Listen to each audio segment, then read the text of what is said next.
Urbantalktv here with Jawan Harris. What's up, Jawan? How you doing? And I'm my Brandon, co-host. Yep, I'm Brandon Dye. I'm hosting with her. Basically, we just wanted to, come out and do this Jawan Harris interview. A lot of people know about him. He has a big buzz. So we're basically going to kick it off and get you all, get it started. So how old are you, Jawan? I'm 15 years old. 15 years old. Where are you from? I'm from Chi-Town, you know what I'm saying? I'm rapping a little bit, you know what I'm saying? So, yeah, Chi-Town. When did you move to Atlanta? When did you represent to Atlanta from Chicago? I would say when I was 13. When I was 13, I moved to Atlanta because, everything is popping and everything as far as me being able to record and, Okay, cool. How did your career begin as an artist? How did my career begin as an artist? Well, it's a long story, but I'll make it a short story. Basically when I was 12, I would put up random YouTube videos, but it wasn't much so that I sung the national anthem at my school, and the teacher there knew my old manager's aunt. Okay, does that make sense? Okay, my old manager's aunt, she brought me to my old manager, and he basically brought me through the doors of Boston RCA. Okay. And how was that experience? How did it feel to get introduced to those type of people? Like, just from you doing the national anthem, did you expect that to happen, or was it a surprise to you? I didn't really expect it, because at first I didn't really want to do it, but I ended up doing it anyway, because nobody in my school knew I sung, so that's really why I didn't want to do it. I didn't want anything to change. I didn't want nobody to look at me different, so basically, when I did it, I didn't really expect it. So it was a blessing. So I know that you were on a screen tour, correct? Yes. Explain that experience. Like, that's something big. Like, you're young. I know the screen tour is with the young kids and stuff like that, but just like, that's a good experience. Like, everybody doesn't get the opportunity. Can you explain that to us? That is another blessing, because like you said, nobody really, gets to experience that. I had a lot of fun, kicking it out, with Iggy Simmons, OMG Girls, Jacob Lattimore, and TK and Cash. Okay. Like you had explained earlier that, it was a surprise to you to do the music, and you said you didn't want anybody to look at you different. Do you think that, since you have buzz and you are doing things right now, do you think that your life has changed as far as your social life?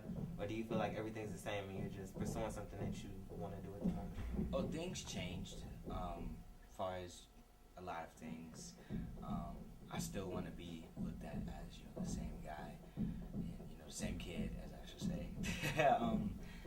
That's fulfilling my dream, and just basically, I just want to present myself to other people that you can do anything you want to do. You could be anything you want to be, because you can. Another thing people probably want to know is, like, who are some of your musical influences? Who do you look, up to now, or even people who are deceased or, may have retired from music?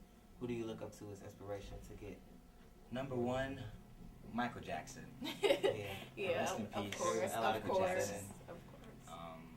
Rest in peace, Michael Jackson. Chris Brown, who is one of my homies.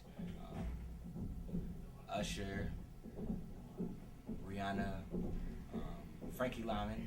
If you may not know him, but that was like one of the main artists that I looked up to. Frankie Lyman. Waterfools Fall in Love. Yeah, of course. Yeah.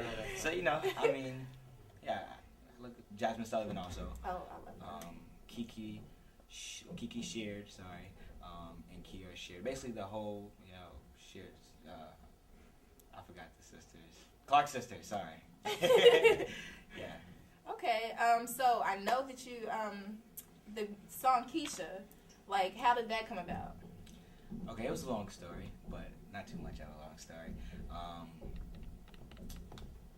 I had recorded that record, I would say, a year ago, and later on, after I recorded the record, we were just in the studio recording a lot of records, and they said Tyga wanted to get up. And I said, okay, came out of nowhere.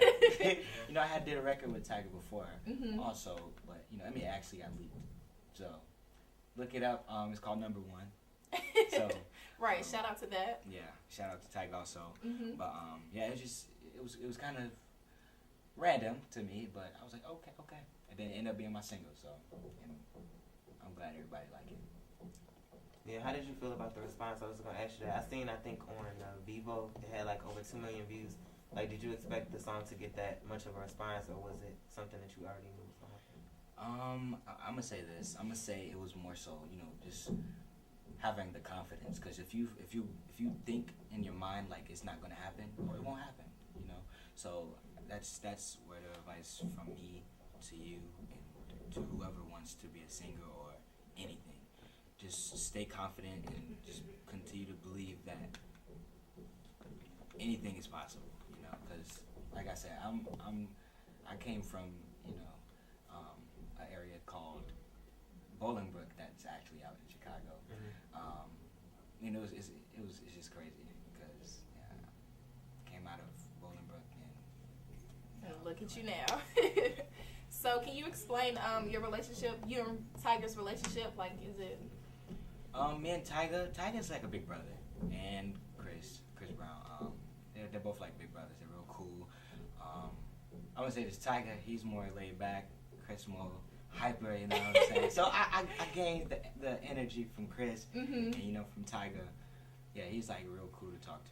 So. Okay. That's what's up. Another question that I have is, how do you feel about the music industry right now? Do you feel like there needs to be a change, or do you think everybody is just doing their thing? Everybody's doing their thing right now. It's actually, I'm gonna say this, it's actually hard to stay in the industry. So, yeah, it's the fact that, you know, you have a lot of artists that's out here killing it and, you know, doing their thing. It's a great thing. So, I'm just grateful to be in, you know, my generation that I am now. Cause you know, like I said, not everybody gets to live that. So. Yeah, definitely. So, what's next for Jawan?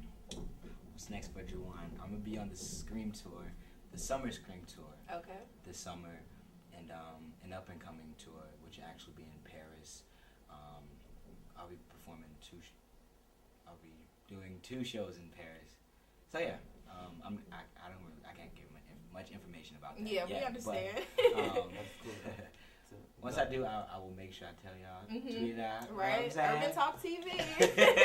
But no, a mixtape is out right now. It's on mixtape. Y'all can download it at thatpiff.com. And yeah, we're just working on, you know, my album right now. And yeah. When is your album, like, the hint date, like, you know, when it come out, what month? They actually just told me the date, and I think I want to save it. Okay, cool. I know. That's okay. That's fine. It's a big secret. So, well, to me it is. But until then, when I do, I think I might tell and spread the word about. I'm like, okay, well, you know, we'll talk later. Okay, how about this? It'll be next year, for sure. Okay. Close All right. to next year. Okay, well, that was Urbantalktv here with Jawan Harris. Thanks for, you know, talking to us, Jawan, giving us a little input on who you are and what you're about and what's next for you. No problem. It's on! And we're out.